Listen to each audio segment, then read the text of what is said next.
नैयो देखी मेरी सरदानू देख राम भोग लाण दे राम आण गे मेरी सरदानू देख राम भोग लाए राम आएंगे। परम पूज्य राष्ट्रीय संत श्री बाबा बालजी महाराज की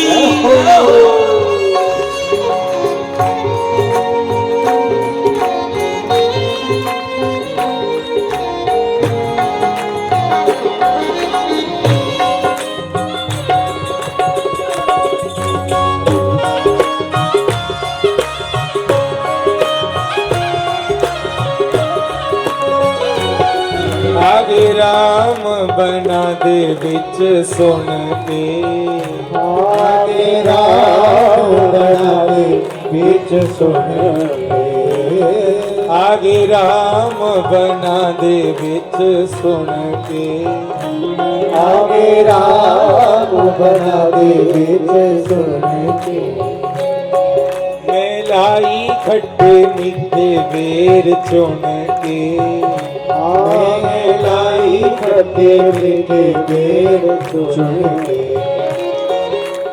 अरे ये तो आपका ही भजन है। आगे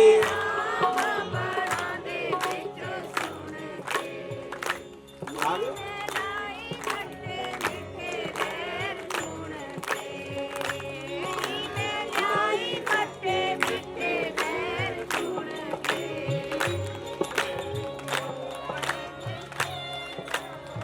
तुम लोगों को भी नहीं याद है? तो गुलाम यही राम मेरे रज जान गे राम आगे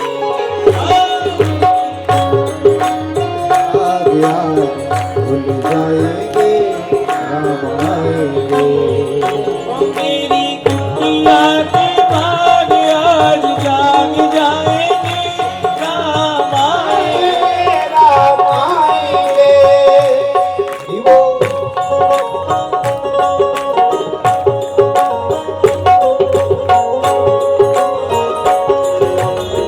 श्री वल्लभाधीश की जय हो।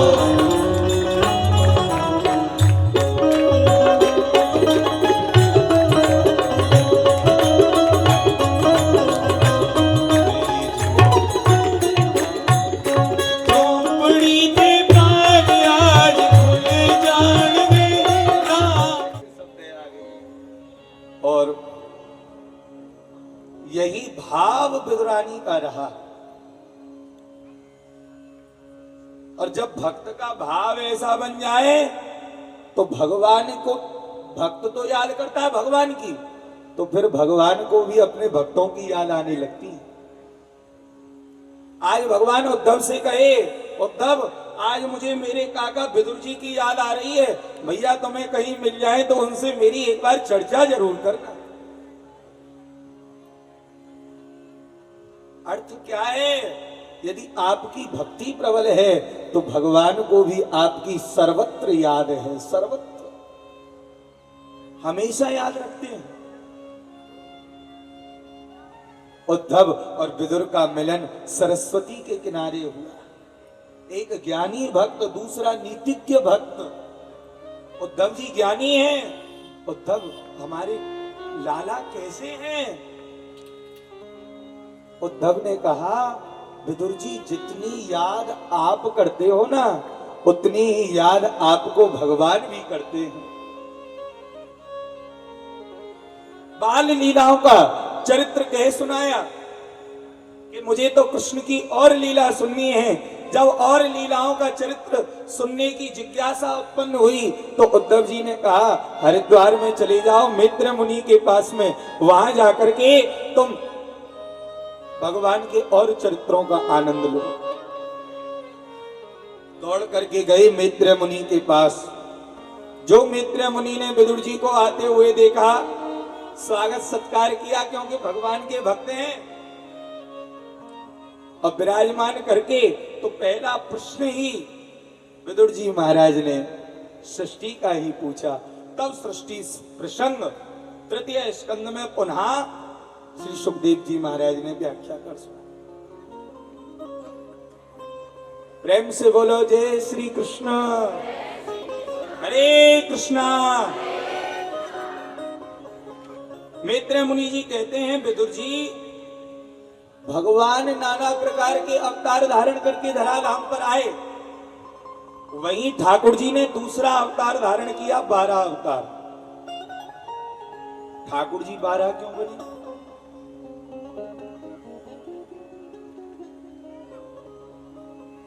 नारायण की नाभि से कमल, कमल से ब्रह्मा जी से सृष्टि का सृजन करने को जब भगवान ने कहा, सृष्टि सृजन की जब सनक चढ़ी तो 4 पुत्र हुए, सनक, सनंदन, सनातन, सनत कुमार। बेटा तुम सृष्टि सृजन करो।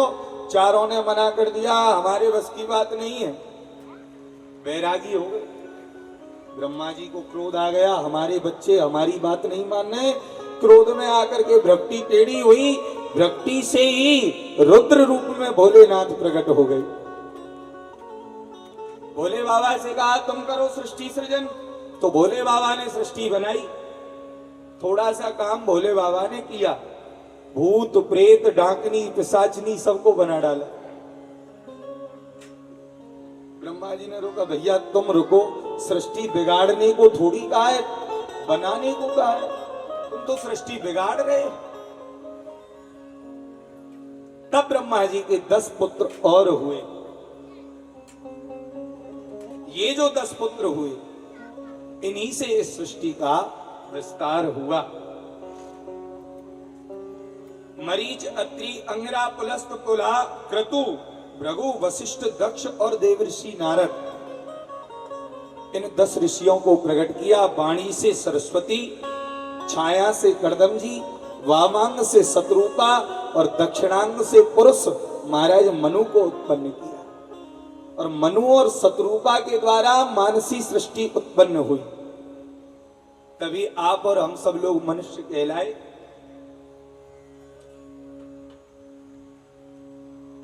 मनु महाराज ने जाकर के कहा, सृष्टि सृजन कहां से करूं महाराज? सृष्टि हो तब तो सृजन करूं, सृष्टि है ही नहीं। सृष्टि कहां गई? कश्यप महाराज की 13 पत्नियां, बड़ी पत्नी का नाम दिति, उससे छोटी का नाम अदिति। दिति का अर्थ है भेद, अदिति का अर्थ है अभेद। दिति ने एक बार महाराज कश्यप से भोग विलास की याचना संध्या समय में की। कश्यप महाराज ने कहा, देवी इस समय जीव को संध्याकालीन समय में कई कार्य ऐसे होते हैं जो नहीं करने चाहिए। बहुत से लोग गौधूली बेला में भोजन करने लग जाए, वो भी नहीं करना चाहिए। कश्यप भगवान ने कहा, अरे देवी ये समय जो है ना, इस समय भोलेनाथ मरुदगणों के साथ में इस मृत्यु लोक में विचरण करते हैं, इसलिए इस समय ऐसी याचना मत करो। लेकिन दिति इतनी कामातुर रही, बार बार याचना करने लगी, तो महाराज कश्यप ने श्राप दे दिया। आज इतना विषय लीन हो रही हो तो मैं तुम्हें श्राप देता हूं, तुम्हारे गर्भ से 1 नहीं 2 नहीं, जब तक भी जन्म लेंगे राक्षस ही रहेंगे।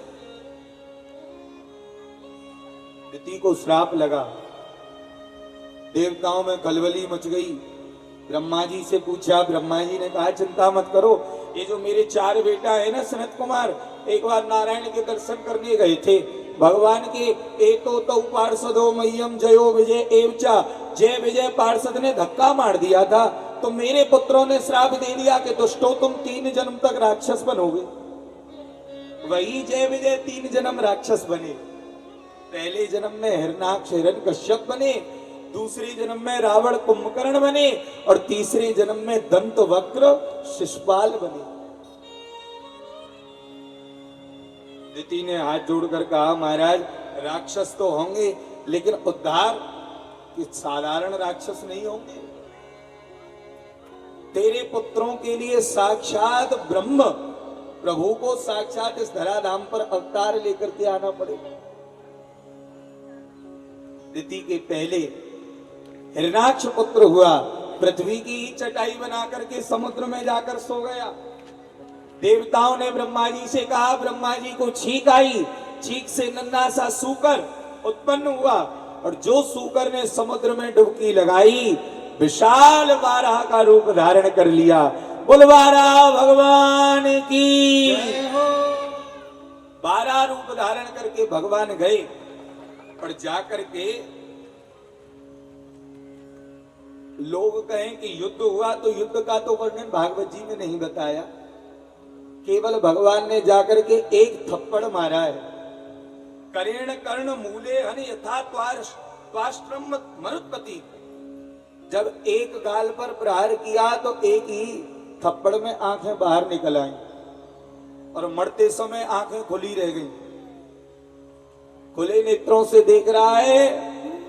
देवताओं के मन में बहुत हो रहा है कि हम जाएं, जाकर के भगवान की स्तुति करें, राक्षस का उद्धार किया है, परंतु सोच रहे हैं कि ये मर गया है कि जीवित है, क्योंकि आंखें खुली पड़ी है। कहीं ऐसा ना हो हम स्तुति करने जाएं और हमको ही पकड़ ले।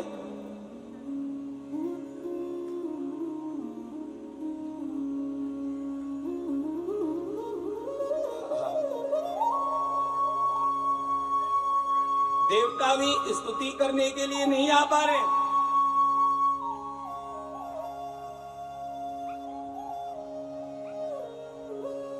अब तो पहले उसकी ही महिमा गाना शुरू कर दिया। अहो इमाम कौन लवते संस्थितम। इस महाभाग्यशाली को भगवान आपने कौन सी गति प्रदान की है, क्योंकि इस जगत में इसके समान भाग्यशाली कोई दूसरा नहीं है।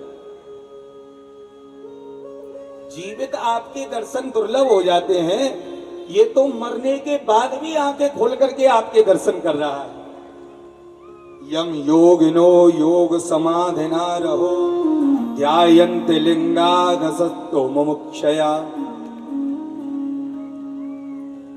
हम प्रभु आपके चरणों में बारंबार प्रणाम करने के लिए पड़ रहे हैं, परंतु डर के मारे आपके समीप नहीं आ पा रहे हैं। आपकी जय हो, जय हो, जय हो। भगवान को प्रणाम किया और देवताओं ने स्तुति करके ऐसे श्री हरि ने 12 अवतार धारण करके हिरणाक्ष का वध किया। वही हरि एक बार कपिल के रूप में आकर के कर्दम जी को उपदेश दिए। ये जो छाया रूपी पुत्र है ना ब्रह्मा के, जिनका नाम कर्दम है, कर्दम जी का विवाह महाराज मनु की 3 पुत्री हुई, आकुति, देवहूति, प्रसूति। देवहूति के साथ में विवाह हुआ, 9 कन्याएं हुई। कन्याओं को जन्म होते ही वन की ओर जाने लगे, सो देवहूति ने हाथ पकड़ लिया, महाराज कहां जा रहे हो?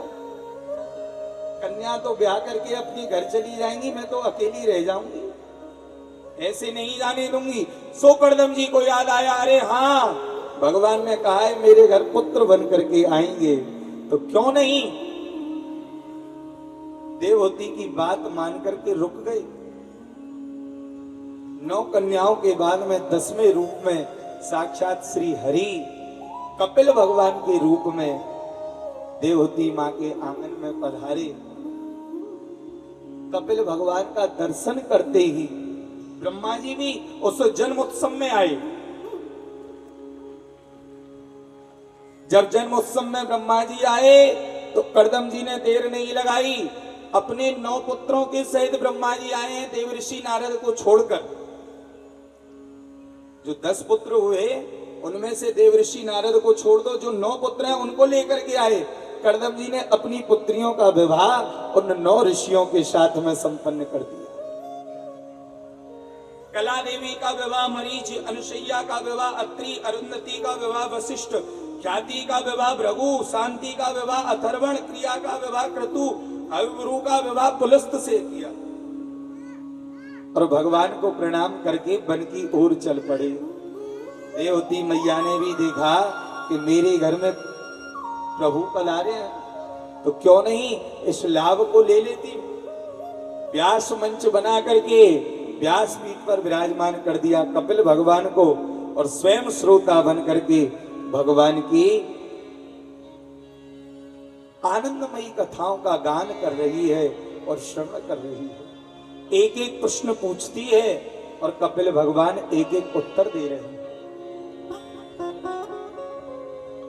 देवती मैया ने पूछा, भगवान मुझे यहां सब कुछ प्राप्त हुआ, लेकिन सब कुछ प्राप्त होने के बाद भी इन विषयों से वैराग्य नहीं हो रहा है, मन में पूर्णता नहीं आ रही है।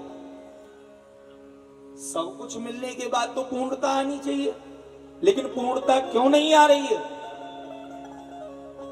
अर्थ क्या है? यथार्थ मानो तो इस संसार में पूर्ण कुछ है ही नहीं।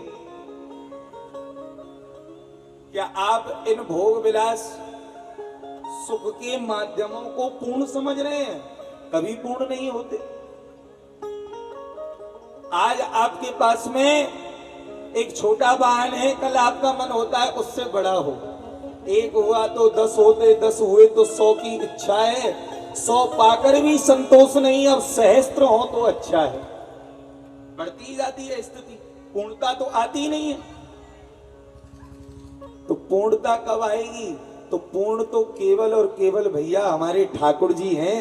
ये परपूर्ण पुरुषोत्तम परब्रह्म है। यदि जीवन में पूर्णता चाहिए तो आप अपने मन को पूर्ण परब्रह्म की ओर जोड़ दो। बोलो भक्तवत्सल भगवान की। और जो मन आपका विषयों में भटक रहा है, जब तक ये मन मनमोहन के चरणों में नहीं जुड़ेगा तब तक आनंद नहीं आएगा। भक्तों का वर्णन के सुनाया, अणमा महिमा लगमा सिद्धियों का वर्णन, जीव की बाल अवस्था, जीव की युवावस्था और जीव की वृद्ध अवस्था में तो अनेक कष्ट प्राप्त होते हैं। और इस सृष्टि को जिसमें हम और आप लोग मोहित हुए पड़े हैं, भैया इस सृष्टि को बनाने वाले विधाता ब्रह्मा, वो जब मोहित हो गए तो हमारी तुम्हारी कोई बात नहीं है। इसलिए भगवान गीता में कहते हैं, सर्वधर्माण परित्यज्य मामेकं शरणं व्रज। सर्वधर्मों का त्याग करके मेरी शरण सन्निधि ग्रहण कर। जो महाराज ऐसा ज्ञान कर कपिल भगवान ने माता देवहूति को श्रवण कराया, भक्ति महारानी हृदय में रम गई, रज बनकर के शरीर बहने लगा। कपिल भगवान भी गंगा सागर तीर्थ में आकर के विराजमान हुए। 8 अध्यायों में कपिल भगवान और माता देवहूति का यह संवाद गाया गया, जिसमें माता देवहूति ने इतना कह दिया, मैं जान गई लाला, यदि किसी चांडाल के मुख पर भी तुम्हारा नाम आ जाता है तो वह चांडाल भी परम पवित्र है। ऐसा यह संवाद तृतीय स्कंद में कह सुनाया। तत्पश्चात मनु महाराज की जो 2 पुत्रियां और हैं, आकुति का विवाह ऋषि प्रजापति के साथ, इनके घर साक्षात यज्ञ नारायण भगवान प्रकट हुए, जिनका विवाह दक्षिणा के साथ हुआ। देवती माँ की जो 9 बेटियां हैं, अनसुईया, जिनका विवाह अत्रि के साथ हुआ, उनके यहाँ पर तीनों देव लाला बनकर के पधारे और अपनी छाया को छोड़ करके गए। ब्रह्मा जी के अंश से चंद्रमा, शिव जी के अंश से दुर्वासा जी और भगवान विष्णु के अंश से साक्षात दत्तात्रेय भगवान प्रकट हुए। बोले दत्तात्रेय भगवान की जय। छोटी जो है प्रसूति, वो दक्ष प्रजापति को ब्याही गई, जिनकी पुत्री सती हुई। सती का विवाह भोलेनाथ के साथ हुआ। वही सती जिन्होंने भगवान की कथा में नाना प्रकार के संशय किए और अंत में अपने शरीर को उन्हें अपने पिता की यज्ञ में छोड़ना पड़ा।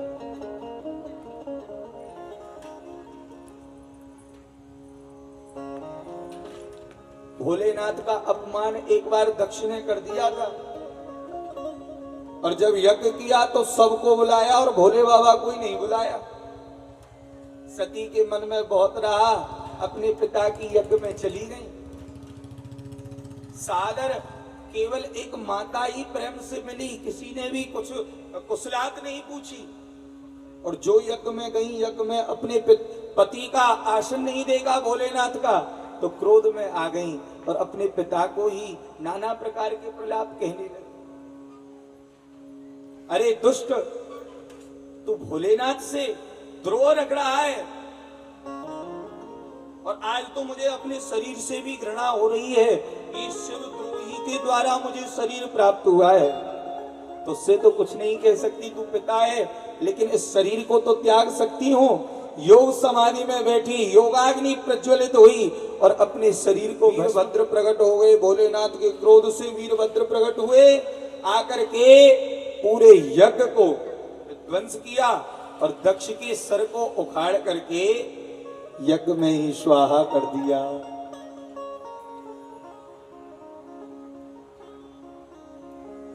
अब तो महाराज देवताओं ने जाकर के भोलेनाथ की स्तुति की। बाबा अब तो क्रोध को शांत कर लो।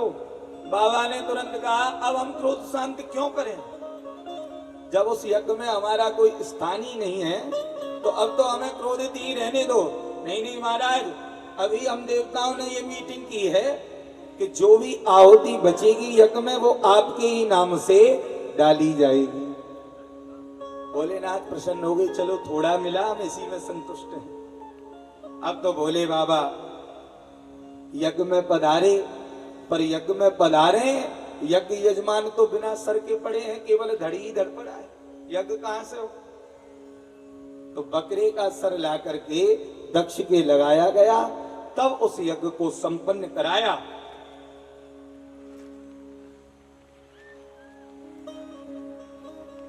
और अंत में वही सती पुनः जन्म लेकर के आपके ये हिमाचल महाराज की पुत्री बनी, जिन्हें हम पार्वती कहते हैं। पुनः भगवान शिव को अंगीकार किया। ये 3 कन्याओं का वर्णन कह सुनाया, तो 2 पुत्रों का वर्णन किया। उत्तानपाद, प्रियव्रतो उत्तानपादो शत्रुपाप्ते सुतो,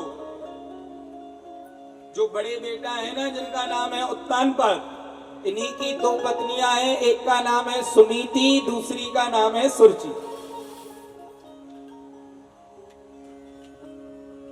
उत्तानपाद कौन है? उत्तानपाद कोई और नहीं, हम सब लोग ही उत्तानपाद हैं। और उत्तानपाद की 2 पत्नियां सुंदर नीति और स्वयं की रुचि। तो हम लोगों की भी 2 पत्नियां हैं, एक बुद्धिमानी और एक मनमानी। राजा भी सुनीति से कम प्रेम करते हैं, सुरुचि से ज्यादा प्रेम करते हैं, और हम लोग भी बुद्धिमानी कम करते हैं, मनमानी ज्यादा करते हैं। बुद्धिमानी तो कहती है कथा में से बीच में से नहीं उठना चाहिए, लेकिन मनमानी कहती है नहीं नहीं, थोड़ा घूम आए, घोड़े सीधे हो जाएंगे, हैं? और करते क्या हो? मनमानी।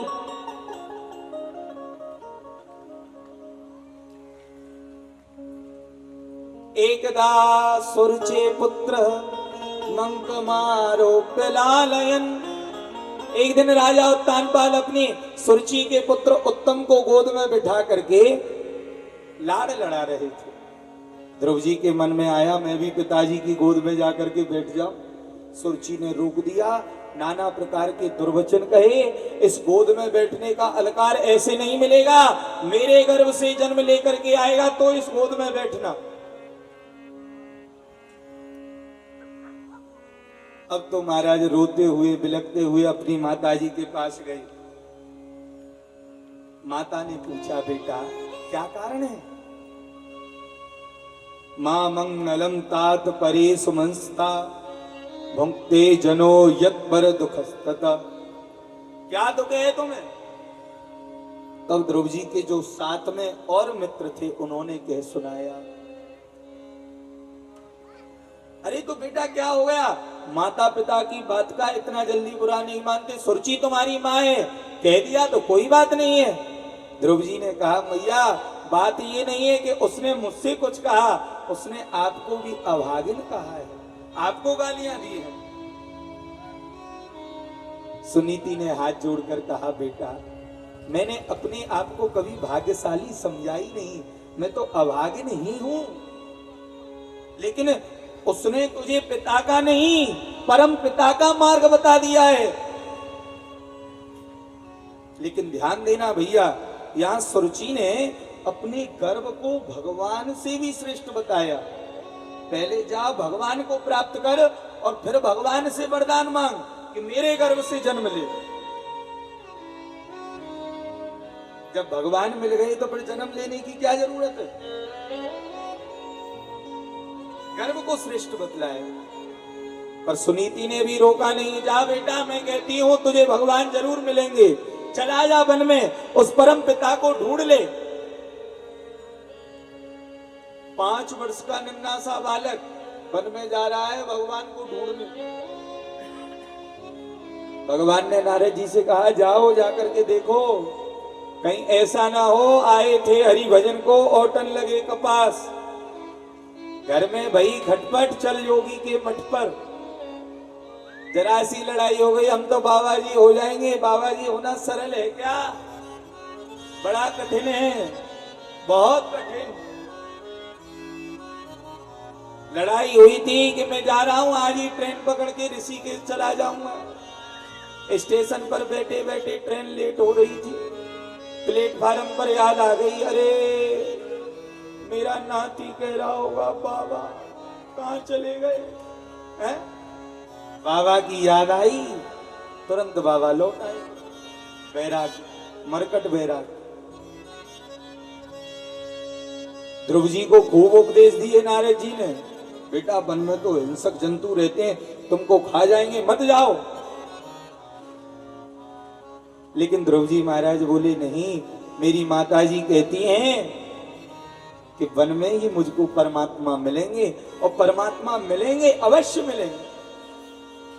आप कितने भी उपदेश दो महाराज, आपके उपदेश ऐसे हैं जैसे चलनी में दूध की धार। चलनी में दूध को डालोगे तो क्या रुकेगा? आपके उपदेश मुझे समझ में नहीं आ रहे, मैं तो वन में जाऊंगा।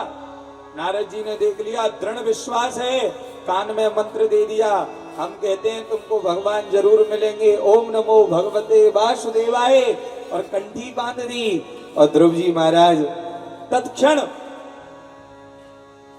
कहीं और नहीं गए, हमारी मथुरा में आए।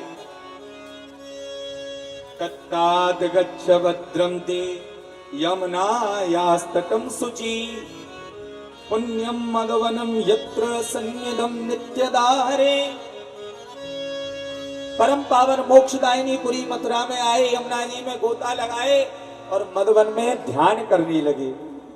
पहला महीना प्रारंभ हुआ, 3 दिन तक कुछ नहीं खाया, फल तोड़ करके खा लिए। दूसरे महीने में 6 दिन तक कुछ नहीं खाया, 6वें दिन केवल जलपान करके रह गए। तीसरे महीने में 9 दिन तक कुछ नहीं खाया, 9वें दिन केवल पत्ते तोड़ करके खा लिए। चौथे महीने में 12 दिन तक कुछ नहीं खाया, 12वें दिन केवल वायु पान करके रह गए। और जो 5वां महीना शुरू हुआ, 5वें महीने में 15वें दिन कंठ को अवरुद्ध कर दिया, ऊपर का श्वास ऊपर और नीचे का श्वास नीचे। अब तो महाराज जो प्राणायाम चढ़ाया, देवताओं में खलबली मच गई, कोई श्वास नहीं ले पा रहा है। दौड़ करके ब्रह्मा जी के पास गए, नैवं विदामो भगवन प्राण रोधम। ब्रह्मा जी भी बोले मेरी स्थिति ऐसी है, भगवान की स्तुति की। नारायण भगवान ने कहा चिंता मत करो, मेरे एक छोटे से भक्त ने प्राणायाम चढ़ाया है, मैं अभी जाकर के उपाय करता हूं। नैवं विदामो भगवन प्राण रोधम, नैवं वेदामो भगवन प्राण रोधम, चराचरस्या किल सकल सत्वधाम्ना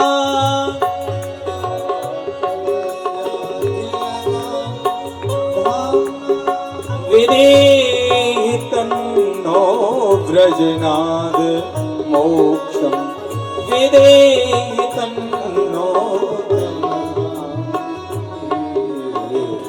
प्राप्ता वयं त्वाम शरणं शरण्यं प्राप्ता वयं त्वाम शरणं नैवं वेदामो भगवन् प्राणरोधं नैवं प्राणरो नैवं वेदामो भगवन् प्राणरोधम। ऐसे श्री ठाकुर जी मदोरवनम नृत्य द्रक्ष्यागता, भगवान आए ध्रुव जी को देखने के लिए, दर्शन देने नहीं दर्शन करने आ गए। बहुत देर तक खड़े रहे, ध्रुव जी ने नेत्र नहीं खोले तो ठाकुर जी ने अपने स्वरूप को जो हृदय में विराजमान था दूर किया। जो स्वरूप दूर हुआ, छटपटाते हुए बाहर देखा तो वही स्वरूप बाहर विराजमान था। मांगो बेटा क्या चाहिए, क्या मांगू, भगवान मांगना नहीं आता। भगवान ने मूकम करोति वाचालम, शंख स्पर्श किया। जो शंख स्पर्श किया वेद वेदांत का ज्ञान हो गया। 12 अक्षर का मंत्र नारद जी ने दिया। 12 श्लोकों में आज ध्रुव जी ने स्तुति गा दी। योन्त प्रविश्य मम वाच में मां प्रसुप्ताम संजीवयत् अखिल सक्त धरा सुधाम्ना अन्याश्च हस्त चरण श्रृणत्व गादीन प्राणान नमो भगवते पुरुषाय तुभ्यम। 12 श्लोकों में स्तुति गाई। ध्रुव जी पर भगवान ने कृपा की है।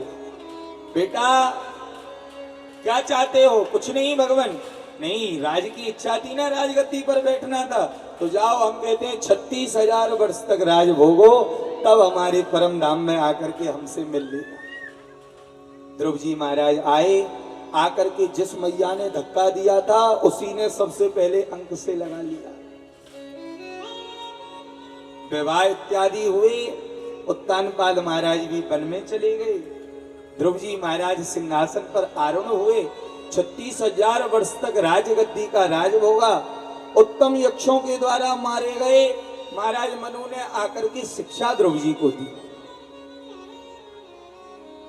अंत में 36,000 वर्ष बाद मृत्यु के सिर पर पैर रख करके ध्रुव जी महाराज भी भगवान के परम धाम में विराजमान हुए। तत्पश्चात इनके पुत्र अंग महाराज बड़े धर्मात्मा राजा, उनके पुत्र वैन बड़ा अनिश्वरवादी पुत्र है, संतों को बड़ा सताता है, ब्राह्मणों पर अत्याचार करता है। वैन बड़ा अनिश्वरवादी हुआ। अंग महाराज ऐसा अपना पुत्र देख करके वन में चले गए, इस दुष्ट के साथ में नहीं रहूंगा। वैन को ही गद्दी पर बिठाया गया। वैन ने अपना अत्याचार कम नहीं किया। अंत में संतों ने जो हुंकार लगाई, वैन गोविंदाय नमो नमः, वैन के ही शरीर का मंथन किया गया। पहले निषाद निकला, उसके बाद में भगवान पृथु अवतार लेकर के आए।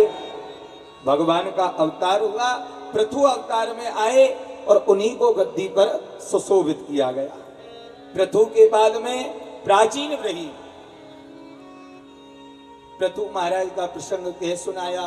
तत्पश्चात प्राचीन ब्रही का प्रसंग, वही प्राचीन ब्रही जिन्होंने यज्ञ में बड़े बड़े हिंसक जीव जंतुओं की हिंसा की और आहुति डालते गए। नारद जी ने आकर कहा, राजन जरा ऊपर की ओर देखो। जो प्राचीन ब्रही ने ऊपर देखा, जिन जिन जंतुओं की आहुति डाली थी वो ही मुंह फाड़े देख रहे हैं। प्राचीन ब्रही बोले, ये क्या है महाराज, ये सब इंतजार कर रहे हैं, तुम ऊपर जाओगे तो तुमसे बदला लेंगे। तब प्राचीन ब्रही को होश हुआ। तब नारद जी ने पुरंजन उपाख्यान कह करके उसको ज्ञान कराया। अंत में प्राचीन ब्रही के प्रचेतागण आदि पुत्र हुए, जिनको नारद बाबा ने मुक्ति दिलाई। तत्पश्चात प्रियव्रत महाराज प्रियव्रत महाराज ने सोच लिया कि मैं इस रात को नहीं होने दूंगा। ये रात्रि के समय भोगी पुरुष भोग भोगते हैं। 7 दिन तक रात नहीं होने दी। 7 दिन तक रात नहीं होने दी। तभी ब्रह्मा जी ने आकर के कहा, बेटा प्रकृति के साथ में गड़बड़ मत करो।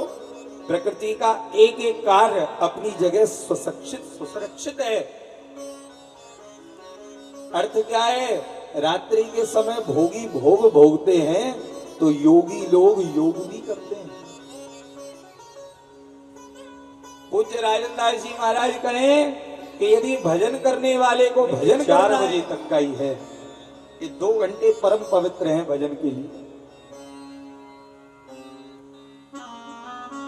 प्रियव्रत को ज्ञान हुआ। फलस्वरूप महाराज प्रियव्रत ने पृथ्वी पर 7 द्वीप और 7 सागरों की संरचना की। पहले द्वीप जम्मू द्वीप के अधिपति बने आग्नेय महाराज। आग्नेय के 9 बेटा हुए। पूर्व चित्ती अप्सरा से विवाह हुआ। जम्मू द्वीप में 9 खंड हुए। 9 पुत्रों में बंटवारा किया। अजनाब खंड जिसके आधिपति बने महाराज नाभि, मेरू देवी से विवाह करके पुत्रेष्टि यज्ञ किया। भगवान को प्रसन्न किया। भगवान ने कहा क्या चाहिए कि आप जैसा पुत्र, तो उन्हीं के यहाँ पर भगवान का अवतार हुआ। भगवान ऋषभ देव अवतार लेकर के आए। बोले ऋषभ देव भगवान की। ऋषभ देव महाराज के 100 पुत्र हुए, जिनमें भरत जी महाराज का चरित्र सर्वश्रेष्ठ कह सुनाया। यहाँ सुखदेव जी महाराज भरत चरित्र कहे, जिन्होंने के एक हिरण के कारण स्वयं को हिरण बनना पड़ा। एक मृगा के कारणे भरत धरी मृगदेह, तुलसी उनकी कौन गत जो घर घर करत सने। वही भरत जी महाराज जो दूसरे जन्म में हिरण बने, परंतु तीसरे जन्म में पुनः मनुष्य बनकर के राजा रघुगण को सुंदर उपदेश भी दिए। तत्पश्चात दीपों का वर्णन हुआ, नरकों का वर्णन सुनाया। नरकों के वर्णन में 28 प्रकार के नरक। सुखदेव जी महाराज कहते हैं, परीक्षित, नरक 28 प्रकार के हैं भैया, और जो जीव जैसा कर्म करता है उसको वैसे ही नरक में डाल दिया जाता है।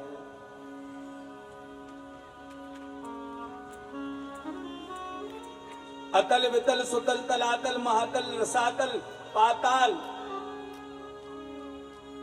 99,000 योजन नीचे यमराज की संयमनीपुरी, उसमें 28 नरक। जो प्राणी पर संपदा का हरण करता है, पर स्त्री का हरण कर लेता है, बच्चों का हरण करता है, यमदूत उसे त्रामिस नरक में डाल देते हैं। त्रामिस नरक में क्या होता है, बड़े ध्यान से सुन लें। तांबा लाल हो गया है तप करके, इतने सूर्य के प्रकाश से तांबा लाल हो गया है, और उस जलते हुए तामिस नरक में हम और आप लोगों को डाल दिया जाता है। कोड़ों की मार दी जाती है। जो जीवों को काटकर मांस का भक्षण करते हैं, कुंभी पाक नाम के नरक में एक बहुत बड़ी कढ़ाई है, जिसमें हजारों मन तेल खौल रहा है, उबल रहा है। उस उबलते हुए तेल में जीव को डाल दिया जाता है। चिमटों से उसकी खाल को खींचा जाता है।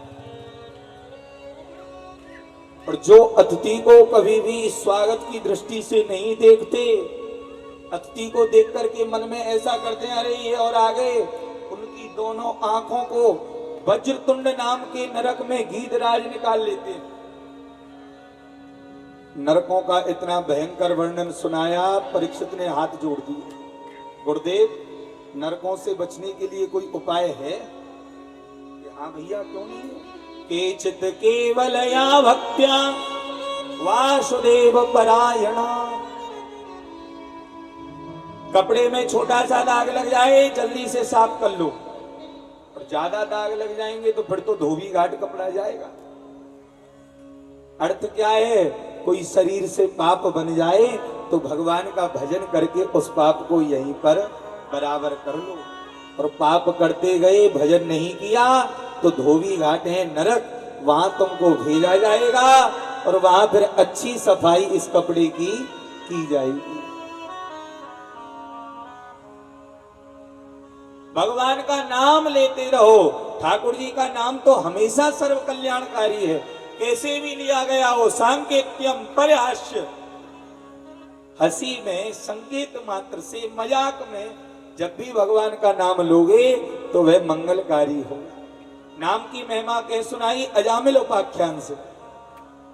अजामिल ने अपने बेटे का नाम नारायण रखा था और मरते समय उसके पास उसका बेटा, जो इतना बड़ा विद्वान ब्राह्मण अजामिल,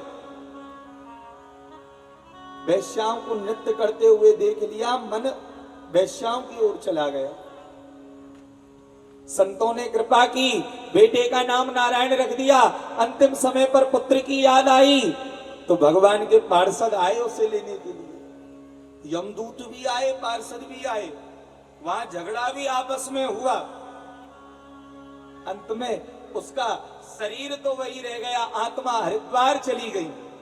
मन में सोचने लगा, मैंने केवल बेटे का नाम नारायण रखा, जब ऐसी मुक्ति मिल रही है कि भगवान के पार्षद लेने आए, कहीं सच्चे हृदय से भगवान को याद करता तो गंगा द्वार मुपे पाए मुक्त सर्वानुबंधना, सर्व बंधनों से मुक्ति प्राप्त अजामिल ने गंगा के किनारे हरिद्वार में प्राप्त की। ये पोषण स्कंद। तत्पश्चात दक्ष के पुत्रों को नारद जी महाराज ने महाराज विरक्त कर दिया। दक्ष ने नारद बाबा को श्राप दे दिया। एक बार इंद्र ने अपने गुरु बृहस्पति जी का ही अपमान कर दिया तो कुछ समय के लिए त्वष्टा मुनि के पुत्र विश्वरूप को गुरु बनाया गया। विश्वरूप ने 2-4 आहुति दैत्यों के नाम की डाल दी, अपने गुरु को ही मार डाला। गुरु हत्या को 4 भागों में बांट दिया गया। त्वष्टा मुनि ने यज्ञ किया और यज्ञ से वृत्रासुर उत्पन्न हुआ। वह वृत्रासुर जो कि पूर्व जन्म में चित्रकेतु नाम का राजा था, जिसको कि माता पार्वती ने वरदान दिया, और आकर के उसने भी 4 श्लोकों में इंद्र के वज्र में ही श्री हरि के दर्शन कर लिए और 4 श्लोकों में भगवान की स्तुति गाई। अहम हरेर स्तव पादै कमूला दासानुदासो भक्तास्म भूया। तत्पश्चात नारद और युधिष्ठिर जी का संवाद हुआ। परीक्षित ने एक बात बड़ी कह दी सुखदेव जी से, गुरुदेव मुझे ये समझ में नहीं आता, भगवान दैत्यों को मारते हैं, देवताओं की रक्षा करते हैं, आखिर दैत्यों ने इनका क्या बिगाड़ा है? भगवान तो समदर्शी हैं, उनको तो सब पर अपनी दृष्टि एक समान रखनी चाहिए। सुखदेव जी ने कहा, परीक्षित भगवान तो समदर्शी ही हैं, परंतु देवता लोग, दैत्यों से भी भगवान कहते हैं कि तुम मेरा भजन करो, पर दैत्य कहते हैं हमसे भजन नहीं होता क्योंकि हमारा शरीर तामसी है। तो वो तो भगवान से शत्रुता करके ही भगवान को प्राप्त करते हैं। हिरण्याक्ष का भाई जो हिरण्यकश्यप हुआ, उसके यहाँ पर एक ऐसा दैत्य बालक है जो कि 12 भागवतों में जिसका नाम आया। प्रहलाद जी की याद आई, सो प्रहलाद चरित्र कह सुनाया। ऐसे प्रहलाद चरित्र को सुखदेव जी महाराज वर्णन किए, बड़े विस्तार से है।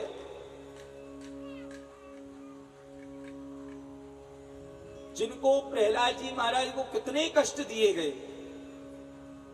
महाराज कभी पर्वतों से भिगवाया, कभी जल में डुबाया, सर्पों से डसवाया, लेकिन प्रहलाद जी ने ठाकुर जी का जो नाम पकड़ा हुआ था उसको छोड़ा नहीं।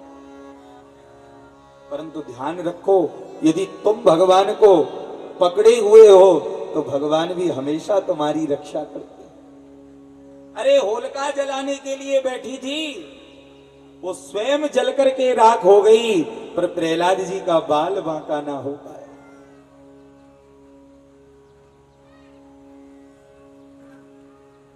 संडर्मक ने पुनः बड़ी बड़ी शिक्षाएं दी। प्रहलाद जी ने नवदा भक्ति का गायन पिताजी के आगे किया। पिताजी, श्रवणम कीर्तनम विष्णु स्मरणम पाद सेवनम अर्चनम वंदनम दास्यम सख्य आत्मनिवेदनम। नवदा भक्ति कह सुनाई। हिरण्यकश्यप ने कहा, मूर्ख बड़ा अपने भगवान को लिए डोलता है, कहाँ है तेरा भगवान? तो बताया, कहाँ नहीं है, इस खम्भे में भी जगदीश है। क्रोध में आकर के खम्भे को ही एक मुष्टिका के प्रहार से फाड़ डाला। खम्भे में से ही भगवान स्वयं आधा नर और आधा सिंह स्वरूप धारण करके नरसिंह भगवान प्रकट हो गए। बोले नरसिंह भगवान की जय हो। हिरण्यकश्यप का उद्धार किया, जितने भी वरदान मांगे थे सबको पूर्ण कर दिया। तूने कहा था ना ऊपर मरू ना नीचे, तो मेरी जांघों पर मरेगा, ना घर के भीतर ना बाहर, तो दहलीज पर मरेगा, ना अस्त्र से ना शस्त्र से, मेरे नाखूनों से मारा जाएगा। तूने कहा था तेरे ब्रह्मा के बनाए हुए 12 महीनों में से नहीं मरूं, तो ये 13वां महीना पुरुषोत्तम मास मैंने तेरे लिए बनाया है, जिसे अधिक मास कहते हैं। पुरुषोत्तम मास में भगवान ने इस लीला को किया। हिरण्यकश्यप के उदर का विदरण करके और आंतों को बाहर निकाल करके आंतों की ही माला धारण आज नरसिंह भगवान ने कर ली। बड़ा क्रोध में स्वरूप हुआ। उसके दर्शन देवता लोग भी कांपने लगे, स्तुति करने को जा रहे थे, नहीं गए। तभी लक्ष्मी जी बोली, मेरे पति देव हैं, मैं जाऊंगी। भगवान ने एक हुंकार लगाई, सो वो भी थर थर कांपती हुई भाग आई। प्रहलाद जी से कहा, प्रहलाद तुम्हारे लिए ये स्वरूप धारण किया है, अब तुम ही भगवान के क्रोध को शांत करो। जो प्रहलाद जी को देखा, भगवान का क्रोध तो शांत हुआ कि भगवान के नेत्र सजल हो गए। भगवान ने एक हाथ से प्रहलाद को पकड़ लिया और अपनी गोद में बिठाया। एक हाथ से मुखार बिंद पर लाड़ लड़ा रहे हैं, एक हाथ से जैसे बालक को गोद में बिठा करके हम और आप लोग लाड़ लड़ाते हैं, ऐसे प्रहलाद को लाड़ लड़ा। मुझे क्षमा कर दे प्रहलाद, विलंब हो गया आने में, मेरे कारण तेरा कितना कोमल शरीर है, तुझे कितने कष्ट सहन करने पड़े। ऐसे प्रभु तो भैया भगवान पर विश्वास होना चाहिए, भगवान अवश्य आते हैं। तत्पश्चात गजेंद्र मोक्ष की कथा के श्रवण कराई। गजेंद्र मोक्ष जिसकी की ममता अपने पत्नी और पुत्रों में बस गई। 100 पत्नियां हैं, 150 पुत्र हैं, त्रिकूट पर्वत पर रहता है। एक बार मगरमच्छ ने उसके पैर को पकड़ करके सरोवर में खींच लिया। बार बार प्रयत्न करता है बाहर निकलने का, लेकिन नहीं निकल पा रहा है। सबको बुलाया, पत्नी को, पुत्रों को, किसी ने सहायता नहीं की। तब उन्हीं भगवान का ध्यान लगाया, हे प्रभु, जिन्होंने द्रौपदी की भरी सभा में लाज रखी थी, आज वही मेरी भी लाज रख लें। ओम नमो भगवते तस्मै, जो इस जगत के मूल कारण है, समस्त जगत का सृजन पालन करते हैं, ऐसे परम तत्व को मेरा प्रणाम है। नाम किसी का नहीं लिया। देवता लोग सोचने लगे नाम नहीं लिया, कौन किसकी स्तुति कर रहा है? तो भगवान बोले, जब किसी का नाम नहीं लिया है तो ये हमारी स्तुति कर रहा है, हम इसकी सहायता करने जाएंगे। करुण पर आरुण होकर के आए और गज के साथ साथ ग्राह का भी उद्धार भगवान करते हैं।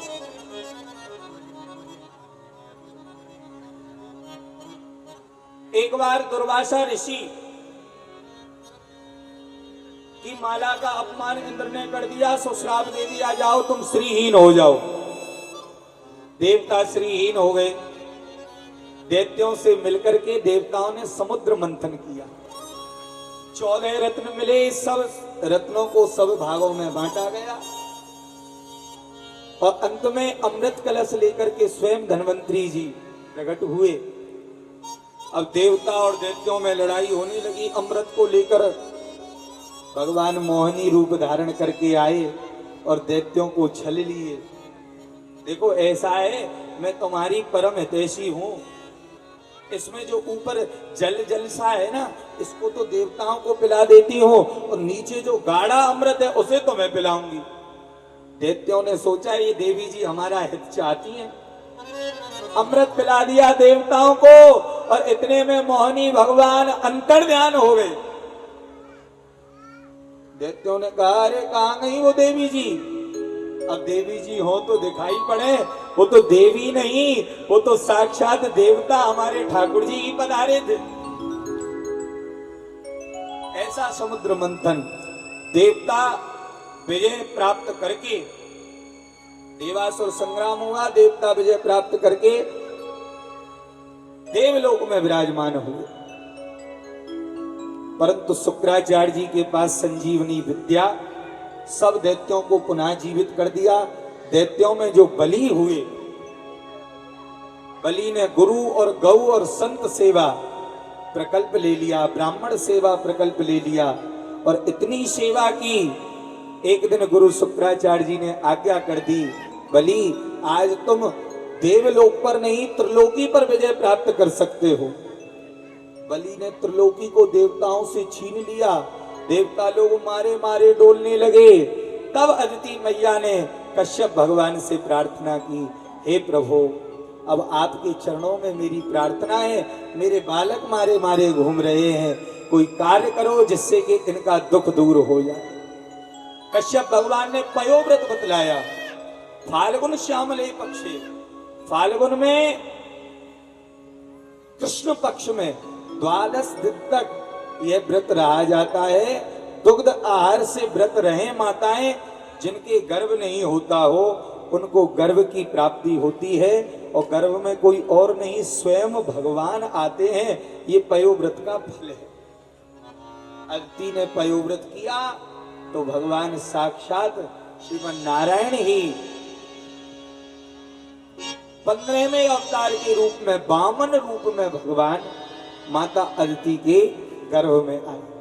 देवताओं ने गर्भ में ही स्तुति गाई। यही वामन भगवान बलि राजा को छलने के लिए गए हैं।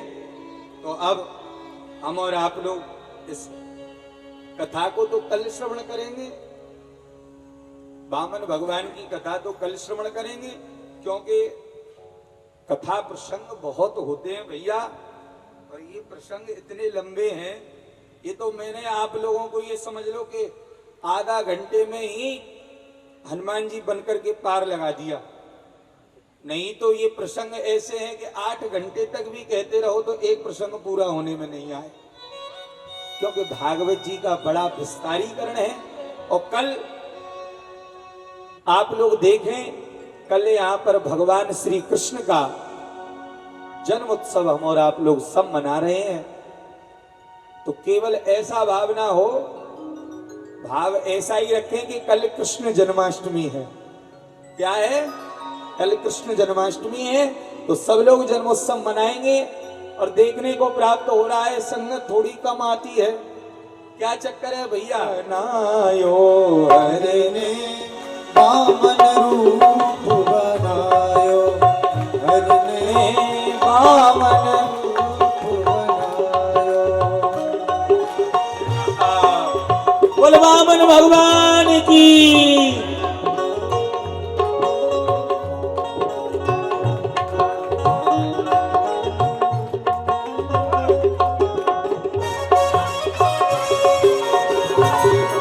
दर्शन दीने मात अदिति को, दर्शन दीने मात अदिति को, कश्यप मन अत भायो, हरि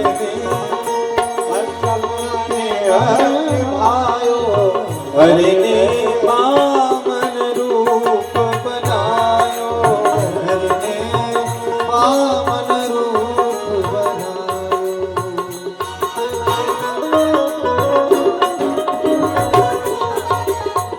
परमानंद भयो संतन मन, परमानंद परमानंद भयो संतन मन।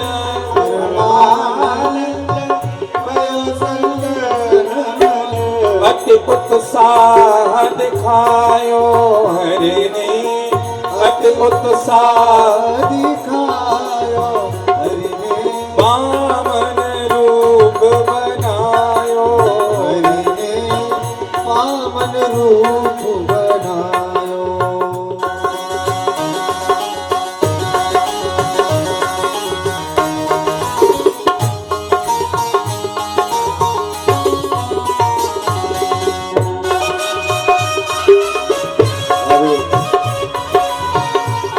देखिए, जो भी पावन भगवान का पूजन करना चाहते हैं तो आप लोग जल्दी जल्दी से आएंगे, हाँ वैसे पावन भगवान का पूजन करें। ज्यादा ज्यादा भीड़ है हाँ, तो आराम आराम से। नहीं, जल्दी जल्दी आएंगे। भयो उपवती उपेंद्र प्रभु को, उपेंद्र प्रभु भयो उपवती उपेंद्र प्रभु को, भयो उपेंद्र प्रभु को, यज्ञोपवीत पहरायो हरि ने, यज्ञोपवीत पहरायो हरि ने वामन रूप बनायो, प्रभु ने वामन रूप बनायो।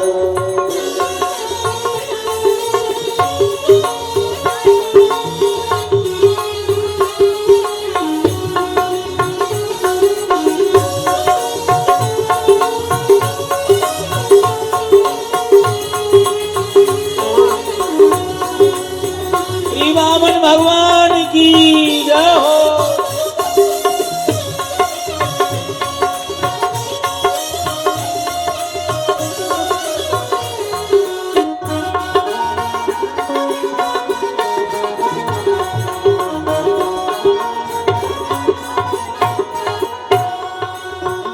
निज निज भेंट लगी सब देवी, निज निज भेंट लगे सब देव, निज निज भेंट लगे सब देवी, निज निज भेंट लगे सब देव, देवन मन हर सायो हरि ने, देवन मन हर सायो, प्रभु ने पावन रूप बनायो, प्रभु ने वामन रूप बनायो।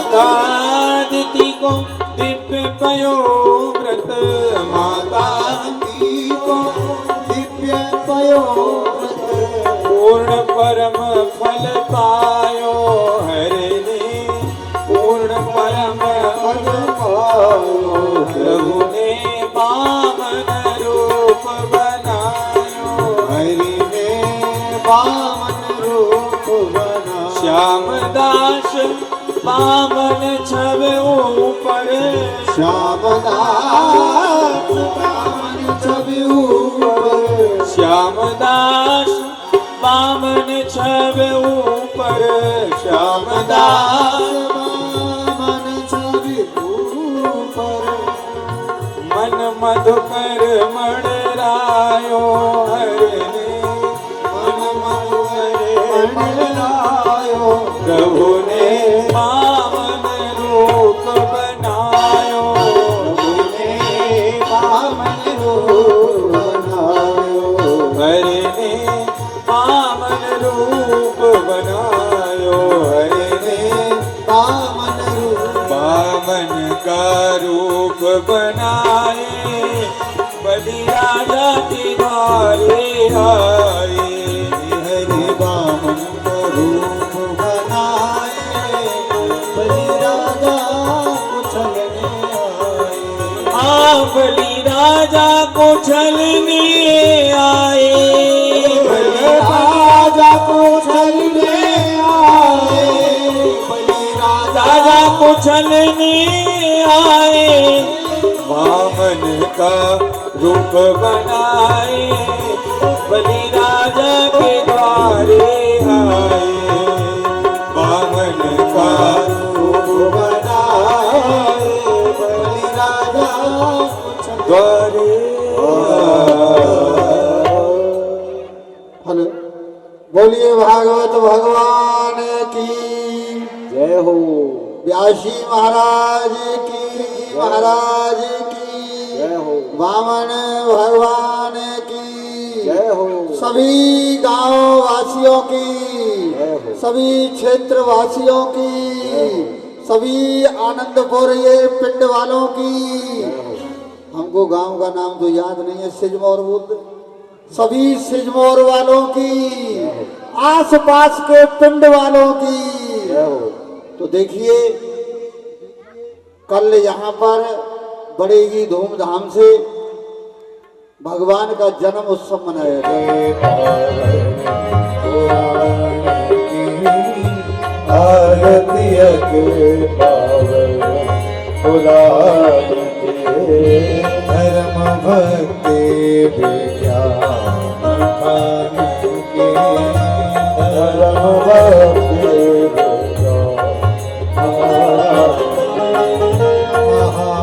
महापुराण भागवत निर्मल महापुराण भागवत निर्मल सुखमुख विलालित निगम कल्पा फल निगम कल्प फल आनंद सुधार समय फल लीला रत रस निधान की पावन कलिमल मथने त्रितापु